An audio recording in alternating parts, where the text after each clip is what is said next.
a contar sobre canciones épicas con trasfondos trágicos. ¿Qué hago? Ok. ¿Pozo? ¿Nada? Me pones nervioso. ¿Y esto por qué? Porque durante la semana pasada me crucé, vos ya hablaste de esta persona. Silencio. Yo tratando de disimular. Ahí está. Qué moco. Qué mocazo. Qué mocazo, bro. Te quedó un papelito. ¿Ok?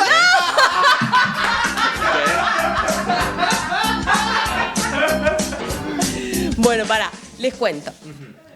La semana pasada me crucé con una historia que había conocido hacía tiempo y que me choqueó bastante, no la conocía. Y dije, ¿cómo hago para hablar de esto en el stream? Y bueno, encontré la manera con este concepto de canciones épicas con trasfondos trágicos. Y la primera de la que les voy a hablar es la canción Tears in Heaven de Eric Clapton. Que es un temazo. Es un temazo hermoso. Yo la cantaba, no la bailaba porque no se baila este tema. Sí. Y nunca supe qué significaba hasta que me enteré de la trágica historia de Conor Clapton. Conor era el hijo de Eric Clapton, que en 1991 tenía tan solo 3 o 4 años. Eric tenía como una relación medio distante con Conor.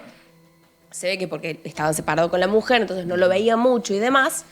El día anterior habían ido al zoológico, habían pasado tiempo juntos, la habían pasado muy bien.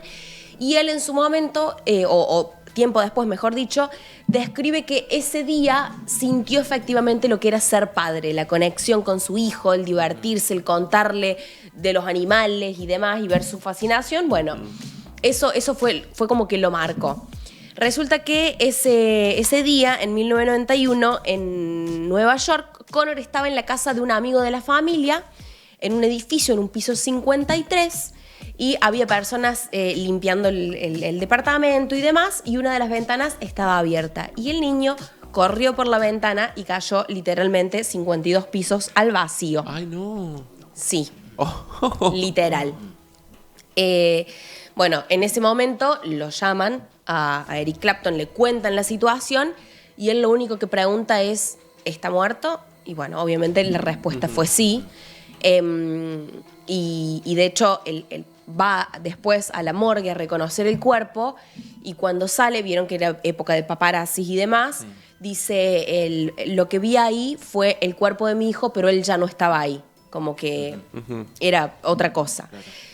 ¿Qué pasa? Eric Clapton después de esto estuvo muchísimo tiempo sin escribir música y no sabía cómo canalizar el dolor de la pérdida de un hijo y cuando la logra escribir, que tengo entendido que lo hace con la ayuda de el pelado capo, Phil Collins, que eran muy amigos. Pelado capo, Phil Collins, sí, ¿o no? Phil Collins o Bruce Willis. Sí, nada más. Escribe Tears in Heaven y es una canción que la letra es, ahora cuando uno tiene el trasfondo de toda la situación, es sabrías mi nombre si me vieses en el cielo, me reconocerías si me vieses en el cielo, como intentando entender cómo sería ese reencuentro después de muchos años seguramente, cuando finalmente se encuentren en un mismo lugar. Claro. Durísimo. ¿Qué pasa?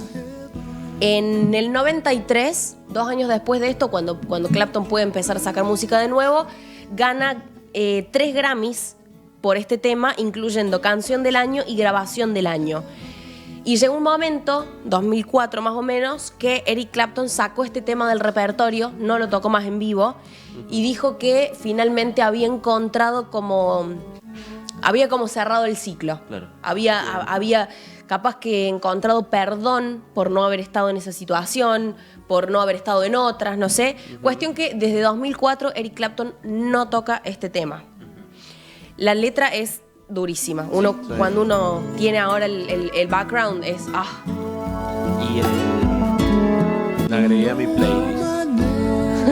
¿Qué temazo? Un año después de este suceso larga el Unplugged y es el primer Unplugged. Y, o sea, no sé, volverlo a ver, yo la primera vez que vi el Unplugged como que dije, está mortal. Y después me enteré de esto, la letra y demás. Y tiene una carga fulera. Sí, fuerte. Recomendado. Fuerte. Pasamos al próximo, muchachos, que es el tema Jeremy de Pearl Jam. No sé si lo tienen.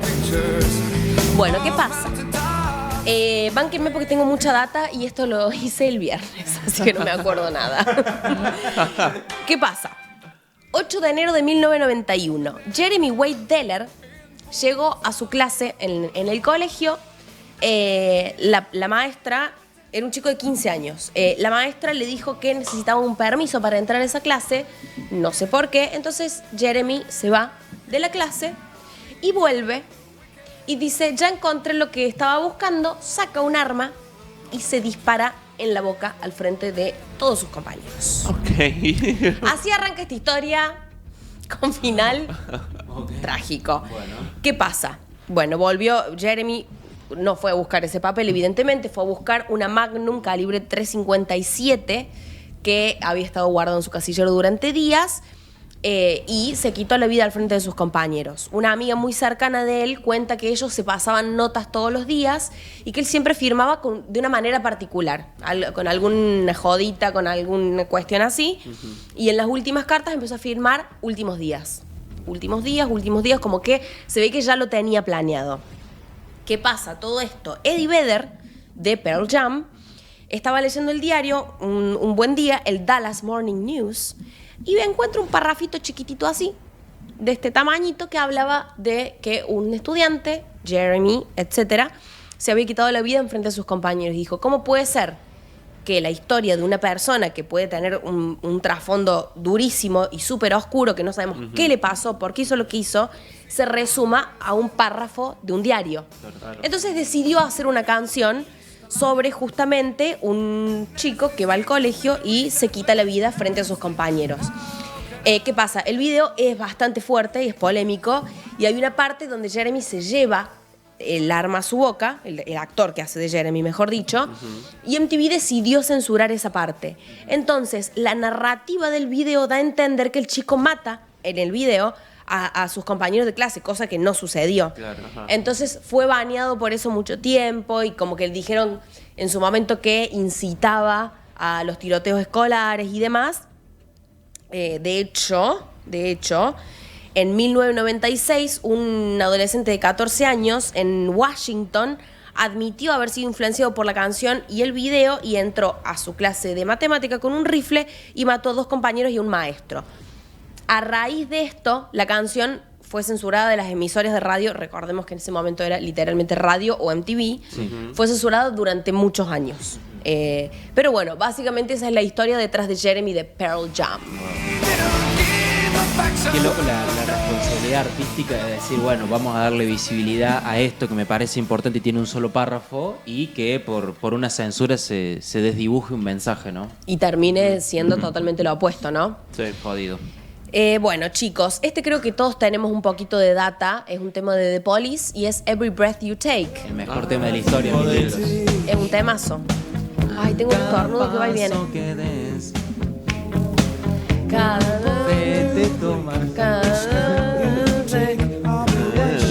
Ay, ¿cómo era, amigo? No van a entender. Qué hermoso. Bueno, Every Breath You Take es un tema que todo el mundo dice, ay, es de amor, lo voy a poner, me voy a casar y voy a entrar con Every Breath You Take en versión acústica bossa nova.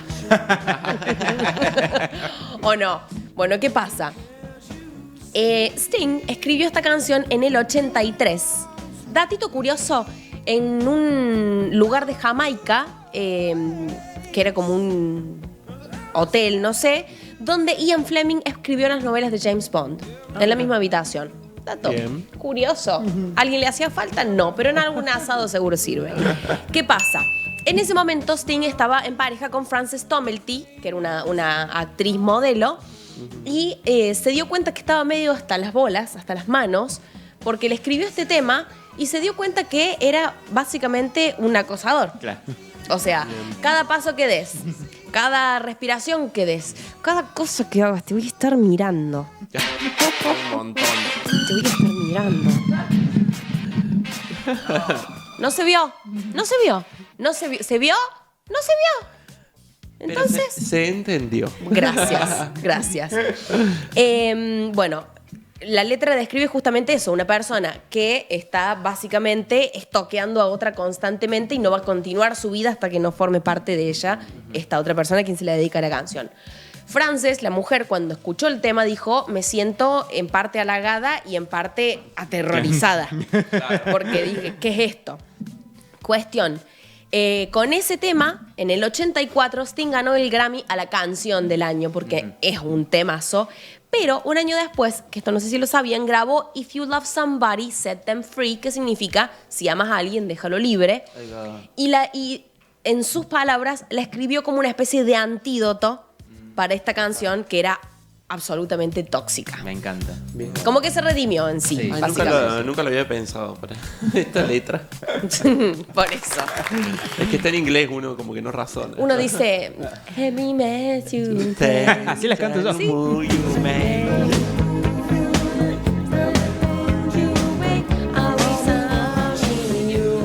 Buenísimo, buenísimo inglés. Chicos, ¿saben la historia detrás de The Show Must Go On de Queen? El show debe continuar. El show debe Imbéciles. continuar. A temas o un temazo para los que no saben inglés. Gracias. De nada, amigo. ¿Qué pasa? Este tema no lo escribe Freddie Mercury, lo escribe Brian May. Y lo escribe viendo a Freddie Mercury atravesar las vicisitudes del HIV, porque ya estaba bastante avanzada su enfermedad, y literalmente tenía los meses contados. Brian May escribe esta canción y se la presenta a Freddie sin decirle que se la había escrito para él, que estaba referenciada hacia él ni demás. Y Freddie leyó las palabras, estaba ya bastante delicado de salud, leyó las palabras de la letra, le gustó y le dijo, vamos a hacerlo. ¿Qué pasa? En ese momento, estamos hablando del año 1990, estaban grabando el álbum Innuendo y Freddie ya estaba como muy afectado físicamente, entonces lo que hacían en las grabaciones era, los músicos grababan sus partes de manera separada y Freddie iba al set, digamos, no sé cómo se llama, el set de grabación, grababa lo que podía y cómo podía y después veían qué hacían con eso. Claro. El día que tenía que grabar The Show Must Go On, Brian May admitió que las notas que había puesto incluso eran desafiantes para un Freddie en su 100%.